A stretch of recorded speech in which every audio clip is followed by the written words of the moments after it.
Hold on. Seriously. Well, have a listen for yourself. You tell the story about how you tried to find out what they call the Mossad and they deal with publicly? That was a reasonable question, but the trouble is you can't pick up the phone book. There's no Langley in Israel that you can look up CIA, or in our case, the Mossad. We thought we should ask, what shall we call it in English? You can translate the Hebrew words, as I said, Mossad is institute, but when they write a letter to their friends in the CIA or the British intelligence, what do they call themselves? It took a while. It was a matter of asking the Prime Minister's spokesman. The best you could do, because officially the Mossad is under the Prime Minister's office. And I think he sort of wondered what you want to know and all that, so he explained. And he came up with the Israeli Secret Intelligence Service. And if it were to have initials, it would be ISIS. Just simple words like that. Interestingly enough, kind of a British model. The British don't really like the names MI5 and MI6 for... Did you get that? ISIS. ISIS. Israeli Secret Intelligence Service. You fools. What? Now you're gonna tell me that this al-Qaeda guy is an Arab leader of a caliphate? Come on. I'm sorry, but just sit down and shut your mouth, because you already know where I'm going to go with this. Yes, he is Jewish, and his name is Simon Elliott. Edward Snowden has already released documents proving that, and a French newspaper has already reported on this. But your Jewish masters in the U.S., especially your terrorist Senator John McCain, will not allow it to be publicized. And here is the same Jewish terrorist Simon Elliott masquerading as a leader of the Islamic Caliphate. And here he is hanging out with your Senator John McCain, orchestrating and funding the new terrorist group. This is all nothing but a charade. And do not think for a minute this is just an isolated incident. They have been doing this for a long, long time. It is time to round up and arrest the majority of U.S. congressmen, senators, politicians, bankers, Wall Street executives, and corporate leaders, because they are all guilty of treason.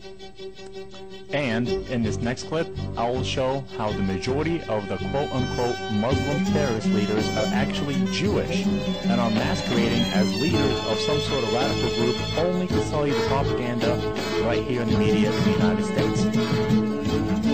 Adam Gaddafi, the so-called American Al-Qaeda who proclaimed himself the media maven, if you will, for Al-Qaeda. He was helping to produce a lot of these so-called Al-Qaeda videos that were all over the internet that made Al-Qaeda look really bad and made the Muslims look bad.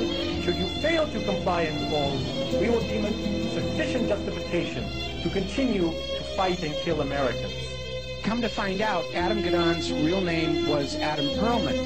And not only was he, in fact, Jewish, he was the grandson of a member of the board of the Anti-Defamation League.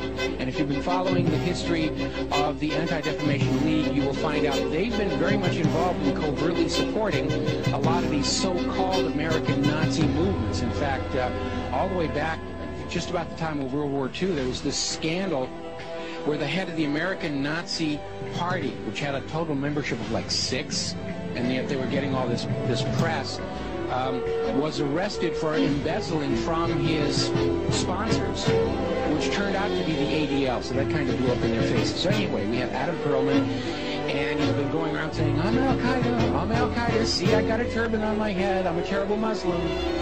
Gotta hate me, gotta be afraid of me, and of course everybody's laughing at him now because we all know who he is. Okay, so they have brought in the understudy, and there is a new American Al-Qaeda named Yusuf Al-Khattab. Ooh, big scary name, and they've got a picture of him out there where he's holding all these guns and knives, and he's dressed up like a wannabe Rambo, and he's scowling at the camera, and he supposedly has this website with things in it, like pictures of the Statue of Liberty with an axe buried in the back of the head. I mean, very heavy-handed, very over-the-top. There was also a link to a puppet show mocking Danny Pearl's beheading. Take a look.